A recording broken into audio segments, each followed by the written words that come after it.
우리가 읽은 오늘 말씀에서 하나님은 북이스라엘이 교만하여 아수르를 통해서 바로 북이스라엘을 멸망하실 것을 말씀하고 계십니다. 우리가 읽은 1절 말씀에서 에브라임의 술 취한 자들의 교만한 면류관은 화 있을진저 술에 빠진 자의 성 곧 영화로운 관같이 기름진 골짜기 꼭대기에 세운 성이요 쇠잔에 가는 꽃 같으니 화 있을진저. 여기서 말하는 에브라임은 북이스라엘을 가리키고요, 술에 빠진 자의 성은 바로 북이스라엘의 수도 사마리아를 가리킵니다. 하나님은 이사야 선지자를 통해 북이스라엘의 멸망을 예고하시는데요, 그 이유는 교만 때문입니다. 교만한 면류관이라는 구절이 오늘 말씀 1절과 3절에 나오고 있습니다. 교만이란 겸손하지 않고 높아지는 마음인데요, 북이스라엘이 자신만만했던 것은 바로 그들이 풍요로웠기 때문입니다. 그 단서가 되는 구절이 기름진 골짜기입니다. 1절과 4절에 나옵니다. 이전에 말씀드렸던 것처럼 솔로몬 왕 이후에 바로 이스라엘이라는 한 나라가 남쪽은 유다 그리고 북쪽은 이스라엘 이렇게 서로 나뉘어지게 되었습니다. 남유다는 이스라엘의 12지파 가운데 유다와 베냐민 이렇게 두 지파만 속해 있었고요, 북이스라엘은 10지파가 속해 있었습니다.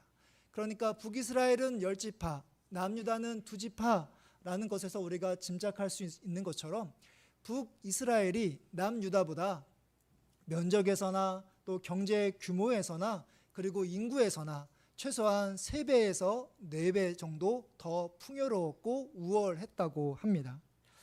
북이스라엘은 예루살렘이 아닌 베델과 단이라는 곳에서 하나님이 아닌 우상을 숭배하는 그런 모습 가운데서도 경제적으로 자신들이 부유한 것에 도취되어, 그러니까 우리는 풍요롭다, 우리는 잘 되고 있다 라고 그것에 도취되는 바람에 바로 하나님께서는 북이스라엘의 멸망을 결정하십니다. 2절에 보면 주께 있는 강하고 힘 있는 자라는 구절이 나오는데 바로 이 구절을 가리키는 사람이 바로 아수르, 이방 나라를 사용하셔서 바로 하나님께서는 교만한 북이스라엘을 심판하시는 것이죠. 우리 주변에 보면 저 사람 참 교만하다 싶은 그런 사람들을 간혹 만나게 됩니다. 근데 그 사람들을 잘 유심히 보면 그 사람들이 스스로 생각하기에 나는 다른 사람들보다 더 많은 것을 소유하고 있다라고 그렇게 생각하기 때문에 교만한 모습을 볼 수 있는데요, 다른 사람들보다 더 많은 지식, 더 많은 경험, 더 높은 학력, 더 많은 그런 재산 등이 바로 그러한 예입니다. 그것들을 자랑과 위안으로 삼게 되고 그러다 보면 자신을 제대로 보지 못하게 됩니다. 그러면 자신이 해야 할 일을 하지 않게 되고 사람들과의 관계도 올바로 맺지 못하게 되는 것이죠. 바로 북이스라엘이 바로 그 경우로 부유함으로 말미암아 그들의 눈이 가려졌고 바로 자신들의 영적인 상태를 제대로 파악하지 못하게 됩니다. 그래서 결국은 하나님께서 심판을 할 수밖에 없게 된 것이죠.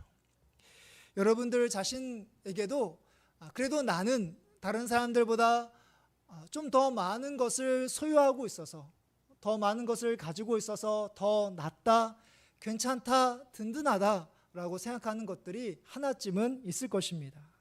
그것이 여러분들의 교만의 죄악이 되어 하나님보다 높아져서 하나님으로부터 멀어질 수 있음을 경계하시고 성령께서 여러분들의 영혼을 날마다 살피시는 그런 은혜가 있기를 주님의 이름으로 축복합니다.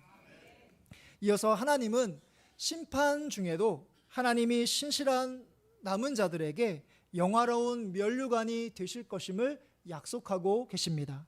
우리가 읽은 말씀 가운데 5절 말씀, 5절의 말씀이 가장 중요한데요, 5절 말씀을 같이 함께 한 목소리로 우리가 읽도록 하겠습니다. 그날에 만군의 여호와께서 자기 백성의 남은 자에게 영화로운 면류관이 되시며 아름다운 화관이 되실 것이라. 아멘. 자기 백성의 남은 자라는 구절에서 우리가 예상할 수 있는 것처럼 하나님께서 아수르를 동원하여 북이스라엘을 멸망시킬 때, 그들을 심판할 때 모든 사람들을 다 멸망의 자리로 이끄시는 것이 아니라 바로 남은 자들을 허락하신다는 것을 우리가 짐작할 수 있습니다. 창세기에서 홍수로 세상을 심판하실 때에도 우리가 잘 아는 것처럼 바로 노아 그리고 그 가족을 선택하셔서 그 가족을 통해서 새로운 인류의 시작을 새롭게 하시는 것을 볼 수 있는데, 바로 그 노아가 오늘 말씀에 나와 있는 그 남은 자와 같은 것이죠. 하나님이 교만한 북이스라엘을 심판하시면서 남은 자를 허락하시는 것을 우리가 한 단어로 이야기하면 구원이라고 이야기할 수 있습니다. 그러니까 북이스라엘을 심판하는 가운데서도 소수의 남은 자를 선택하시는 것을 우리가 구원이라 이야기할 수 있는데, 바로 하나님께서 남은 자를 통해서 구원을 베푸시는 근본적인 이유가 있다면 그것은 바로 하나님이라는 분이 그들에게 있어서 영화로운 면류관이 되도록 인도하시기 때문입니다. 지금까지 그들은 삶을 살아가면서 견고하고 화려한 성 사마리아 성을, 또 그들이 갖고 있었던 부유한 재산과 풍요로운 것들을 그들이 생각하기에 자신의 영화로운 면류관으로 삼았습니다. 그러니까 그 사마리아 성과 자신이 갖고 있는 그 풍요로운 것을 보면서 나는 정말 괜찮다, 정말 영광스럽다라고 생각을 했거든요. 근데 하나님께서 바로 북이스라엘을 멸망시키는 것을 통해서 또 남은 자를 구원하시는 것을 통해서 너희들이 믿고 있었던 그것들이 너희들의 영화로운 면류관이 아니라 바로 너희들이 믿고 섬겨야 할 하나님이 바로 영화로운 면류관이 되심을 바로 북이스라엘 백성들에게 가르쳐 주고 싶으셨던 것이죠. 그리고 하나님처럼 공평하고 안전하게 살아가기를 원하시고 계십니다. 그 말씀이 우리가 읽은 6절의 말씀입니다. 재판석에 앉은 자에게는 판결하는 영이 되시며 성문에서 싸움을 물리치는 자에게는 힘이 되시리로다. 재판하는 사람들은 온전히 재판할 수 있도록, 그리고 삶을 살아가는 사람들에게는 능력이 되도록, 그 존재가 바로 하나님이시도록 바로 하나님께서 심판과 구원을 행하신다는 사실입니다. 바로 남은 자는 하나님을 전부로 그렇게 믿는 사람들이고, 그리고 하나님처럼 살아가는 사람들이 바로 하나님께서 구원하시려는 남은 자라는 사실입니다. 여러분들이 지금까지 인생을 살아오시면서 하나님께서 여러분들을 구원해 주셨다, 이것은 분명히 하나님의 구원이다라고 하나님께 고백하고 다른 사람들에게 이야기할 수 있는 것들이 하나쯤은 있으실 건데요. 사고나 질병으로부터 여러분들의 목숨을 건져 주셨던 일들, 또 경제적으로 완전히 무너지고 이제 끝난 줄 알았는데 하나님께서 회복시켜 주셨던 일들, 또 깨진 사람들과의 관계가 정말 놀라운 하나님의 인도하심으로 회복된 그런 일들, 또 하나님을 모르며 세상 가운데 삶을 살아가다가 예수님을 믿고 구원받은 그런 일들이 여러분들 가운데 있으실 겁니다. 제가 지금 말씀드렸던 여러분들이 가장 중요한 목숨이라든지 여러분들의 경제적인 상황이라든지 여러분들의 관계라든지 여러분들의 믿음, 이 것들은 우리가 인생을 살아가면서 어느 것 하나 중요하지 않은 것이 없는 참으로 중요한 것들로 우리가 생각했던 것들인데요.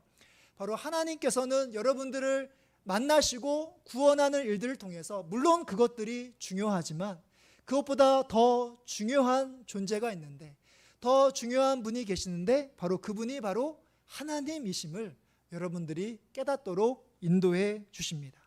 그러니까 하나님은 내가 이전에 중요하게 여겼던 부분들을 살리시고 회복시켜 주시는 것을 통해서 이제 내 삶의 가장 중요한 분이 하나님이심을 깨닫도록 인도해 주십니다. 그래서 하나님이 여러분들의 목숨, 나의 경제력, 나의 관계, 나의 믿음과 바꿀 수 없는 분이심을 인생 가운데 구원 사건을 통해서 알게 하십니다. 그리고 아는 것에 머무르지 않고 오늘을 살아가는 지금도 함께 하시는 그 하나님의 능력을 맛보고 살아가도록 인도해 주십니다. 그러니까 하나님이 내 삶의 가장 중요한 분이셔. 나로 하여금 아는 것으로 끝나는 것이 아니라 오늘을 삶을 살아갈 때 그 하나님이 나에게 능력과 은혜를 베풀어 주신다는 것을 우리가 경험하도록 인도해 주신다는 것이죠. 예를 들어서 여러분들이 정말 하나님이 여러분들에게 평안을 주시기를 원하십니다 라는 그런 말씀을 들었다고 한번 가정해 보겠습니다. 하나님이 여러분들에게 평안을 주시기를 원하십니다, 평안하기를 원하십니다 라는 말씀을 들었을 때 그 말씀을 한 귀로 듣고 한 귀로 흘려보낸다면 그것은 여러분들이 하나님의 사람이라 말할 수 없을 것입니다. 그런데 그 말씀을 듣고 나의 상황과 여건은 평안할 수가 없고 불안하고 근심하고 염려할 수밖에 없지만 맞아, 내가 믿고 있는 하나님이 평화의 하나님이셔, 나에게 평안을 주실 수 있는 분이셔 라고 하면서 하나님의 말씀과 하나님을 더 가까이 하는 가운데 말로 설명할 수 없는 하나님이 주시는 평안을 여러분들이 경험하는 것, 그것이 바로 오늘 말씀에 나와 있는 하나님의 구원을 받은 자, 바로 하나님께서 함께 하시는 남은 자의 신앙과 삶이라는 것입니다. 예수 믿고 구원받은 여러분들이 바로 이 땅의 남은 자라는 것을 믿으시고 바로 하나님이 여러분들의 영화로운 면류관이심을 믿는 가운데 하나님께서 기뻐하시는 삶을 살아가시는 신실한 믿음의 성도님들 되시기를 간절히 바랍니다. 이어서 하나님은 남유다의 영적 지도자들이 얼마나 정결하지 못한지를 오늘 말씀을 통해서 우리에게 보여주고 계십니다. 그 말씀이 7절부터 8절에 나와 있습니다. 그리하여도 제사장과 선지자도 독주로 말미암아 앞걸음을 치며 포도주에 빠지며 독주로 말미암아 비틀거리며 환상을 잘못 풀며 재판할 때 실수하나니 모든 성에는 토한 것 더러운 것이 가득하고 깨끗한 곳이 없도다. 7절에 나오는 제사장과 선지자는 남유다의 지도자들을, 그리고 8절의 모든 성은 바로 남유다의 모든 성을 가리키고 있습니다. 우리가 지금까지 이사야서 28장 1절부터 6절까지 말씀을 살펴보았는데요. 1절부터 6절까지는 바로 북이스라엘의 멸망, 그리고 그 가운데 남은 자를 통한 구원을 이야기하고 있습니다. 그러니까 쉽게 얘기해서 28장 1절부터 6절까지는 북이스라엘을 향한 하나님의 예언입니다. 그리고 7절부터 13절까지는 바로 남유다를 향한 하나님의 예언입니다. 그러니까 이사야 선지자, 우리 같이 함께 살펴보고 있는 이사야 선지자는 하나님께서 남유다를 향해서 말씀을 전하라고 하나님께서 부르신 하나님의 선지자입니다. 그러니까 이사야 선지자는 북이스라엘보다는 남유다에게 초점을 맞춰서 하나님의 말씀을 전하도록 부름을 받은 선지자인데요. 오늘 말씀에서 바로 남유다 앞전에 북이스라엘을 향하여 말씀을 전하게 하신 것은 뭐냐면 북이스라엘의 이러한 멸망, 이러한 죄악된 모습들이 북이스라엘의 모습만이 아니라 바로 남유다 너희도 별반 다를 것이 없다, 너희도 똑같다라는 것을 남유다 백성들에게 보여주기 위해서 북이스라엘의 말씀을 바로 선포하도록 인도해 주셨다는 겁니다. 그래서 7절의 시작을 보면 그리하여도 이들은로 시작하고 있습니다. 7절의 말씀을 보면 그리하여도 이들은, 그러니까 북이스라엘의 멸망을 보면 자신의 모습을 돌아보고 회개하고 하나님께 더 가까이 나아가야 함에도 불구하고, 그리함에도 불구하고 남유다 백성들은 북이스라엘 백성들처럼 하나님을 멀리하고 교만하고 죄악 가운데 삶을 살아가고 있음을 안타까워하고 계십니다. 그 예가 바로 제사장과 선지자입니다. 남유다의 영적 지도자라고 할 수 있는 이 제사장과 선지자는 바로 포도주를 마시고 독주를 마시고 있습니다. 또한 제사장은 재판을 공정하게 이끌어야 함에도 불구하고 실수를 합니다. 선지자는 하나님으로부터 말씀을 받아서 있는 그대로 선포해야 함에도 불구하고 환상을 잘못 풀고 있습니다. 그래서 그들뿐만 아니라 그들이 다스리는 남유다 모든 성이 거룩하지도 않고 정결하지 않았던 것이지요. 오늘을 살아가며 우리가 듣는 하나님의 말씀 가운데 여러분들과 무관한 말씀은 하나도 없습니다. 여러분들이 생각하기에 나는 그래도 괜찮게 신앙생활하고 있다 라고 생각할 때 여러분들의 신앙을 돌아보아야 할 때입니다. 또 여러분들이 하나님의 말씀을 들을 때 나는 괜찮고 이 말씀을 나의 남편과 나의 자녀와 누군가가 하나님의 이 말씀을 들어야 돼 라고 생각할 그 순간 바로 그 말씀을 여러분들이 들어야 할 때라는 사실입니다. 고린도 교회를 향해 쓴 편지, 우리가 아는 고린도전서의 말씀을 보면 고린도전서 10장을 보면 바로 사도 바울이 출애굽할 때 이스라엘 백성들의 모습을 인용하는 그 말씀을 하는 것을 볼 수 있습니다. 그러니까 갑자기 사도 바울이 고린도 교회에 편지를 쓰는 가운데 그 아주 옛날 출애굽기에 나오는 광야 생활 가운데 나오는 이스라엘 백성들의 모습을 인용하면서 이런 말씀을 하고 있습니다. 고린도전서 10장 11절부터 12절의 말씀을 보면 그들에게 일어난 이런 일은 본보기가 되고 또한 말세를 만난 우리를 깨우치기 위하여 기록되었느니라. 그런즉 선줄로 생각하는 자는 넘어질까 조심하라. 우리가 이사야 말씀을 살펴보기 전에 고린도전서 말씀을 살펴보았는데요. 이 말씀을 여러분들이 기억하실 겁니다. 고린도 말씀을 나눌 때 이 말씀을 가지고 제가 말씀을 전했는데요. 이 말씀을 보면 바로 하나님께서는 사도 바울을 통해서 고린도 교회가 그 우상 숭배했던 그 이스라엘 백성들의 그 모습을 자신들의 본보기로 삼고 자신들을 깨우쳐서 자신들이 교만하지 않도록 자신들을 돌보도록 하나님께서 바울을 통해서 출애굽의 그 이스라엘 백성들의 모습을 그들에게 보여주었던 것이죠. 오늘 우리는 바로 오늘 말씀의 남유다와 다르게 북이스라엘의 모습, 오늘 말씀에 나와 있는 교만한 그 북이스라엘의 모습을 여러분들의 본보기로 삼으시고 또 여러분들의 영혼을 깨우치는 그런 기회로 삼으시는 가운데 거룩하고 정결한 모습으로 다른 사람들에게 선한 영향력을 끼치시는 여러분들 되시기를 간절히 바랍니다.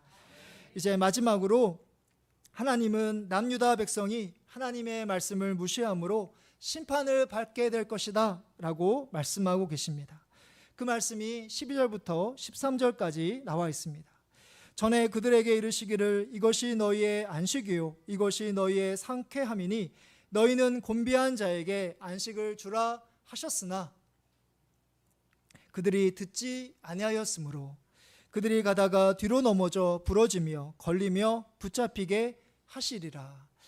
10절과 13절의 말씀을 보면 동일한 문구가 반복되는 것을 여러분들이 볼 수 있습니다. 이런 구절입니다. 경계에 경계를 더하며 경계에 경계를 더하며 교훈에 교훈을 더하며 교훈에 교훈을 더하되 여기서도 조금 저기서도 조금 하는구나. 이 구절이 어떤 의미일까? 학자들이 이야기하기를 이 구절은 바로 그 당시에 선지자들이 하나님의 말씀을 전할 때 이스라엘 백성들이 그 예언을 조롱하고 무시하는 그런 반복하는 그런 문구였을 것이다 라고 그렇게 설명을 하고 있습니다. 오늘 말씀 당시에 선지자와 오늘날 목회자와 똑같다고 이야기할 수 없습니다. 선지자는 왜냐하면 하나님의 말씀을 직접 받아서 직접 들어서 그것을 있는 그대로 선포하는 그런 역할이 선지자이고 오늘날 목회자는 바로 하나님의 말씀을 연구하여 하나님의 뜻을 여러분들에게 전하는, 그러니까 선지자와 오늘날 목회자가 똑같다라고 이야기할 수 없지만 그러나 선지자나 목회자나 하나님의 말씀을 가르치고 전하는 것에 있어서는 비슷한 역할을 하고 있다라고 우리가 이야기할 수 있는데요. 제가 여러 교회에서 이제 목회를 하면서 물론 우리 신앙에 본이 되는 그런 분들도 제가 많이 만났지만 간혹 보면 신앙의 연륜이 참 높으신 분들인데 그분들이 서로 이야기할 때 주일 예배 시간에 목사님이 말씀하신 것들을 다시 반복하면서 목사님이 이렇게 이야기했는데 그게 과연 맞느냐라고 하면서 무시하고 서로 조롱하는 그런 이야기를 제가 들었던 적이 있었습니다. 그 얘기를 들었을 때 참 마음이 아프고 안타까웠던 적이 있었는데요. 우리 서우교회 성도님들은 제가 이 앞에서 말씀을 전하고 있지만 저도 역시 연약하고 부족한 모습이 많이 있기는 하지만 저를 통해서 여러분들에게 주시는 그 말씀들을, 그 권면들을 저의 개인적인 말로 받아들이지 마시고 하나님의 말씀으로 그렇게 받아들이시고 하나님을 경외하는 그런 신실한 믿음의 성도님들이 되시기를 간절히 바랍니다. 오늘 말씀을 이제 마무리하려고 합니다. 하나님께서 여러분들에게 보여주시는 구원과 말씀을 통해서 하나님을 알아가는 것뿐만 아니라 바로 하나님을 여러분들의 영화로운 면류관으로 삼으시는 신실한 믿음의 성도님들 되시기를 주님의 이름으로 축복합니다.